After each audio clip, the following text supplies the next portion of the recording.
بسم اللہ الرحمن الرحیم ایاک نعبد و ایاک نستعین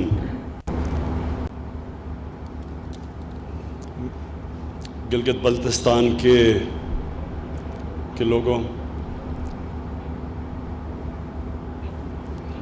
جناب وزیر اعلیٰ، جناب گورنر گلگت بلتستان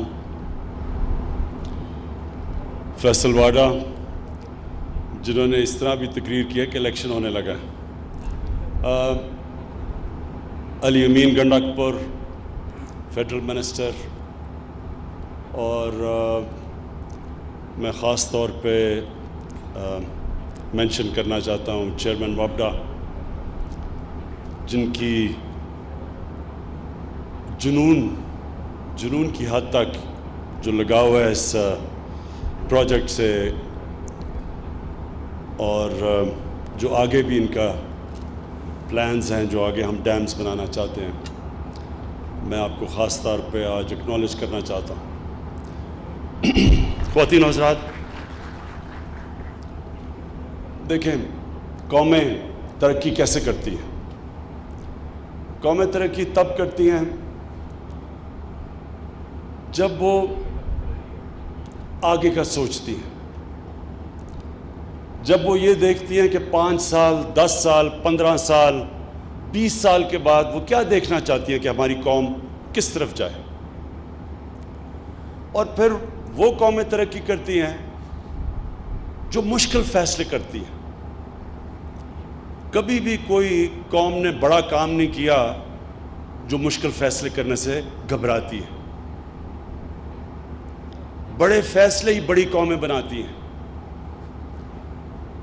اور تیسری چیز، جو سب سے امپورٹنٹ چیز، کہ وہ قوم ترقی کرتی ہے جو اپنے انسانوں کی قدر کرتی ہے، اپنے انسانوں کے اوپر سرمایہ کاری کرتی ہے، وہ اس طبقے کو اوپر اٹھاتی ہے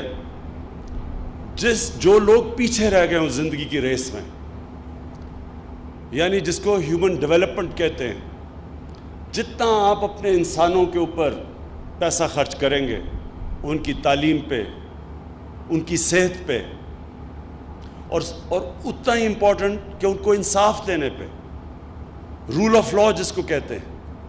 ایک قوم میں جب انصاف ہوتا ہے تو قوم ویسے ہی آزاد ہو جاتی ہے، ظلم سے آزاد ہو جاتی ہے۔ اور دنیا کی تاریخ آپ اٹھا کے دیکھیں تو قومیں جب اوپر گئی ہیں ان کے اندر یہ سب چیزیں آئی ہیں۔ رول آف لا آیا ہے، قانون کی بالادستی، تعلیم کے اوپر زور دیا گیا، اور پھر یہ دیکھا لوگوں کا جب آپ دھیان رکھتے ہیں تو ظاہر آپ ان کی صحت کا دھیان رکھتے ہیں، آپ ہسپتال بناتے ہیں، آپ پرائمری ہیلتھ کیئر کو بہتر کرتے ہیں۔ لیکن یہ سب سے امپورٹنٹ چیز ہے کہ ایک قوم دور اندیش ہوتی ہے جو کہ بڑی قوم بنتی ہے۔ چائنا کی ترقی دیکھ لیں آپ، چائنا کی کمال یہ ہے کہ وہ 30 سال کے پلان بنے ہوئے ہیں۔ ہم جب چائنا گئے تو ان کے اتنے آگے لمبے پلان بنے ہوئے تھے کہ انہوں نے کیا کرنا ہے۔ پہلے سے سوچتے ہیں کہ آگے ہمیں پانی کا مسئلہ آئے گا، ہمارے وہ علاقے پیچھے رہ گئے ہیں، ہم نے ان کو اوپر لے کے آنا ہے۔ تو ان کی بہت بڑی یہ خوبی ہے اس قوم کی کہ آج دنیا میں سب سے تیزی سے آگے نکل گئے ہیں۔ کوئی سوچ بھی نہیں سکتا تھا 30 سال پہلے کہ چائنا دنیا کی وہ قوم بن جائے گی جو اب خوف زدہ ہیں باقی قومیں کہ یہ اب چائنا کی ترقی سے ڈرے ہوئے ہیں، جتنی تیزی سے وہ آگے جا رہی ہے۔ اس کی بہت بڑی وجہ ہے، جب میں چائنا گیا، ہم نے جب ان کی کمیونسٹ پارٹی سے بات چیت کی تو ہمیں پتہ چلا کہ ان کا کتنا بڑا ترقی کا راز ان کی دور اندیشی ہے، بڑی آگے کا سوچتے ہیں یہ۔ اور جو ہماری بدقسمتی رہی کہ ہم نے یہ شارٹ ٹرم کے اوپر فیصلے کیے، جو جب ڈیموکریسی ہوتی تھی تو وہ فیصلے کرتے تھے کہ میری الیکشن سے پہلے جو بھی پروجیکٹ کمپلیٹ ہو جائے تو اسی کے اوپر زور لگاؤ، کیونکہ ہم نے الیکشن میں وہ پروجیکٹ دکھا کے ووٹ لینی ہے۔ یہ سوچ کی وجہ سے آج یہ دیکھیں کہ پاکستان کے پاس اللہ نے اتنی بڑی نعمت دی ہے دریاؤں کی، پانی کی، اور یہ جو ہمارا گریڈینٹ ہے، یعنی ہم پاکستان وہ ملک ہے جو سب سے اوپر ہائٹ سے لے کے سمندر تک ہمارا جو گریڈینٹ ہے وہ سب سے سٹیپ ہے. اس کے اوپر 12 موسم ہیں, کلائمیٹک زونز ہیں, K2 سے لے کے سمندر تک آپ جائیں. اور پھر اس کے بعد دریاؤں کی جو رفتار ہے اس کے اوپر ہم اتنی بجلی بنا سکتے تھے اب تک. جب ہماری شروع میں جو اصل ترقی ہوئی پاکستان میں, تربیلا ڈیم بنائی, منگلا ڈیم بنائی, سستی بجلی کے اوپر پاکستان کی انڈسٹری کھڑی ہونی شروع ہو گئی. لیکن ہم نے یہ 90 کی دہائی میں یہ جو فیصلے کیے امپورٹڈ فیول کے اوپر بجلی بنانا, یعنی جب آپ کس پیسے دیتے ہیں باہر سے امپورٹ کر کے فرنس آئل لے کے آتے ہیں, یا جو آپ گیس لے کے آتے ہیں یا کوئلہ لے کے آتے ہیں, تو اس کا نقصان کیا ہوتا ہے؟ اس کا سب سے پہلے نقصان تو یہ ہوتا ہے کہ جس کو کہتے ہیں کرنٹ اکاؤنٹ, ڈالر کتنے اندر آ رہے ہیں, کتنے باہر جا رہے ہیں. جب آپ کے جو فورن ایکسچینج ریزروز کے اوپر پریشر پڑتا ہے تو کرنٹ اکاؤنٹ جب ڈیفیسٹ میں چلا جاتا ہے, یعنی زیادہ ڈالر باہر جا رہے ہیں, کم اندر آ رہے ہیں, وہ ملک کی معاشی حالات اس کے بعد نیچے جانا شروع ہو جاتے ہیں. جیسے ہی آپ کا یہ خسارہ ہوتا ہے جس کو کہتے ہیں کرنٹ اکاؤنٹ, یعنی آپ کے ملک میں کم ڈالر آ رہے ہیں, باہر زیادہ جا رہے ہیں, تو جیسے ہی خسارہ بڑھتا جاتا ہے روپے کے اوپر پریشر پڑتا ہے, روپیہ گرنا شروع ہو جاتا ہے. تو روپیہ شروع ہوا تھا ایک وقت پہ جب ہم بڑے ہو رہے تھے تو 5 روپے 10 روپے کا ڈالر تھا, تو آج روپیہ کدھر چلا گیا؟ کیونکہ ہمارے ڈالر زیادہ ملک سے باہر جاتے تھے, کم ملک میں ڈالر آتے تھے, خسارہ بڑھتا جاتا تھا.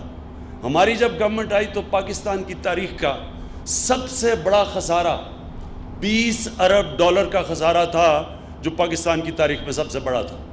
تو اس کا مطلب کہ روپے کے اوپر پریشر پڑنا تھا, کیونکہ ڈالر جب کم ہوتے ہیں تو اس کا مطلب ڈالر کی قیمت اوپر چلی جاتی ہے, روپیہ نیچے آ جاتا ہے. تو جب ہم نے یہ غلط فیصلے کیے کہ ہم نے فرنس آئل یعنی باہر سے تیل امپورٹ کر کے اس کے اوپر جب بجلی بنانی شروع کی تو اس کا پریشر پڑنا شروع ہوا ہماری کرنسی پہ. یہ یاد رکھیں, جب آپ کا روپیہ گرنا شروع ہوتا ہے ساری چیزیں جو باہر سے ہم امپورٹ کرتے ہیں وہ مہنگی ہو جاتی ہیں, تو مہنگائی بڑھنی شروع ہو جاتی ہے. مہنگائی جب بڑھتی ہے سب سے زیادہ غریب آدمی کو اثر ہوتا ہے, غربت بڑھنی شروع ہو جاتی ہے. ملک کے پاس پھر وہ طاقت نہیں ہوتی کہ وہ چیزیں خریدیں جس سے ملک امپورٹ کر کے مشینری لگائے, انڈسٹری لگائے, وہ سب کچھ مہنگی ہو جاتی ہے.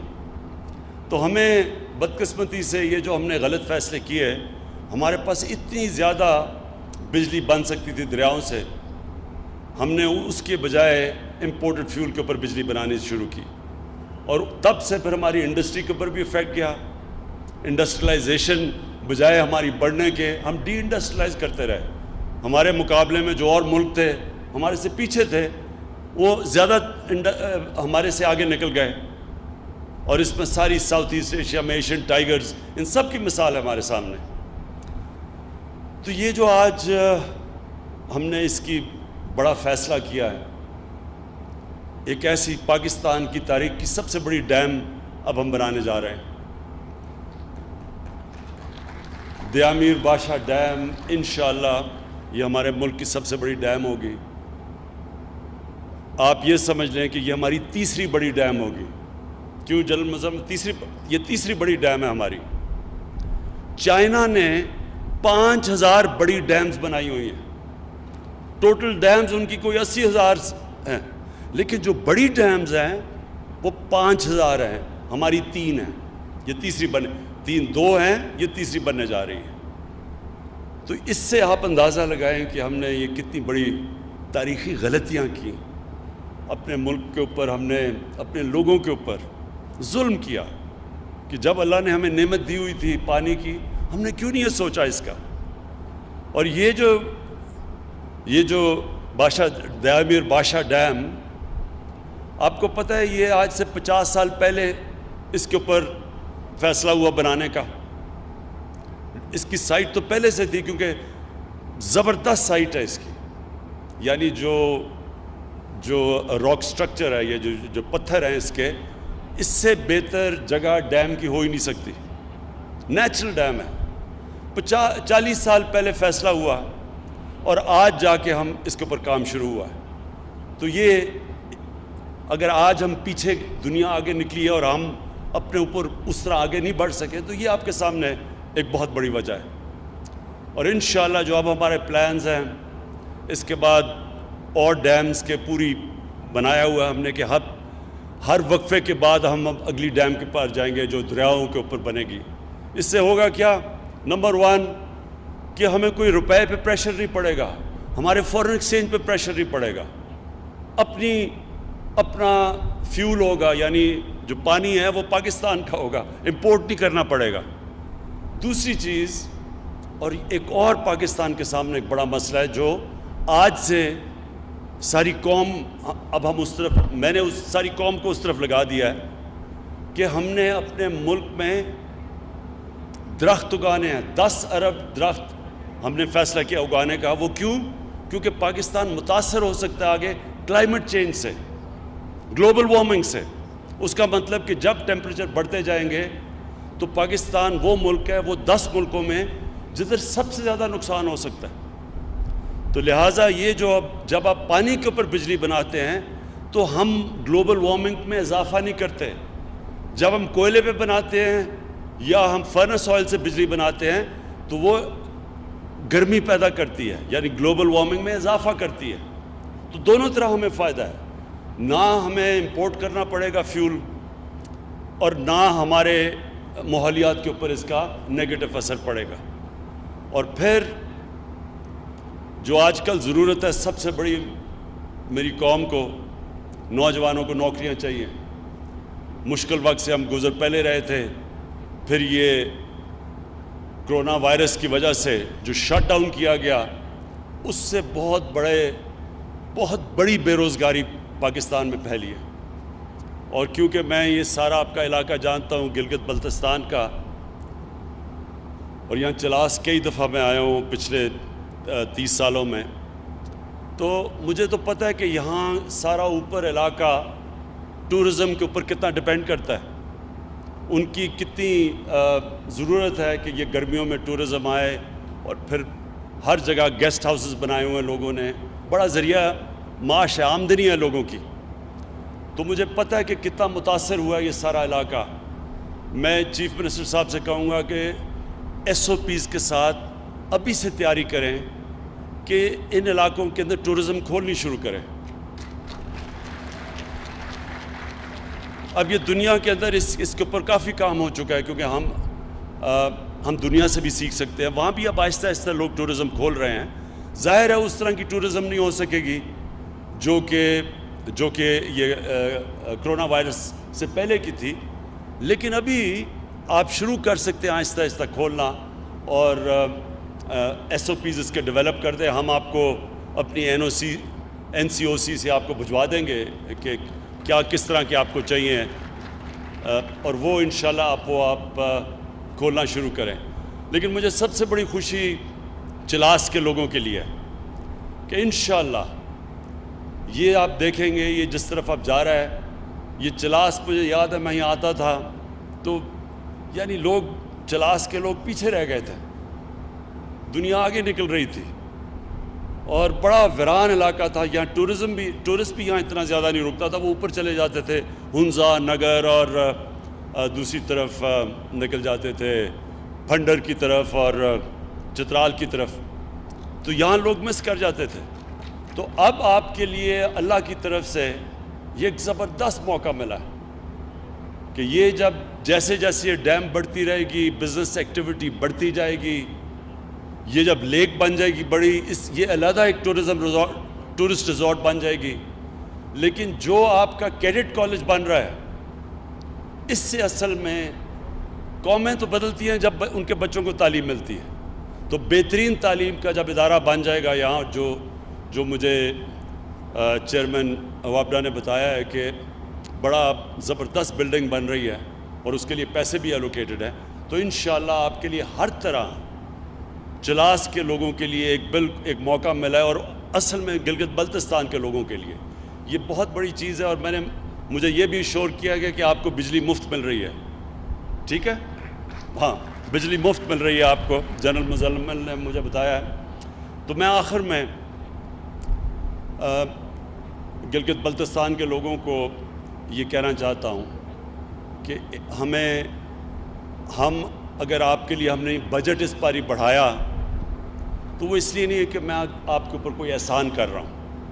ہماری گورنمنٹ کی پالیسی ہے کہ جو پاکستان کے علاقے پیچھے رہ گئے ہیں اور جو پاکستان کی عوام پیچھے رہ گئی ہے, ہماری پرائیورٹی وہ ہے کہ سب سے پہلے ہم کوشش کریں ان کو اٹھانے کے لیے. ہماری ڈیولپمنٹ جو ہوئی ہے اب تک, وہ زیادہ پیسہ تھوڑی سی جگہوں پہ, شہروں پہ لگ گیا.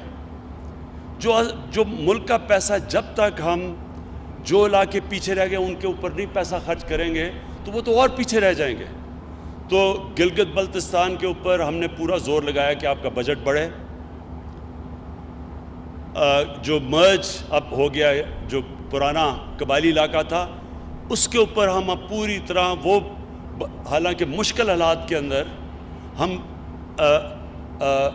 مرج ڈسٹرکٹ یعنی کہ جو پرانا قبائلی علاقہ تھا اس کو ہم پوری طرح فنڈ کر رہے ہیں. اور تیسرا بلوچستان جو ہمارا ہے تو زمینی طور پہ سب سے بڑا صوبہ, لیکن وہ بھی بہت پیچھے رہ گیا ہے. تو اس کے اوپر بھی ہم نے اس پر ہی بلوچستان کو پیسہ دیا ہے. کبھی بلوچستان کے پاس پہلے اس طرح کسی گورنمنٹ نے نہیں پیسے دیا مشکل حالات کے اندر. اس کی بھی وجہ یہ ہے کہ وہ بھی پیچھے رہ گئے. تو میں آپ کو آخر میں گلگت بلتستان کے لوگوں کو مبارک دیتا ہوں اس ڈیم کی. اس سے آپ دیکھیں گے, وقت بتائے گا کہ انشاءاللہ یہ چلاس کی خاص طور پہ اور گلگت بلتستان کی یہ تقدیر بدل دے گا. شکریہ.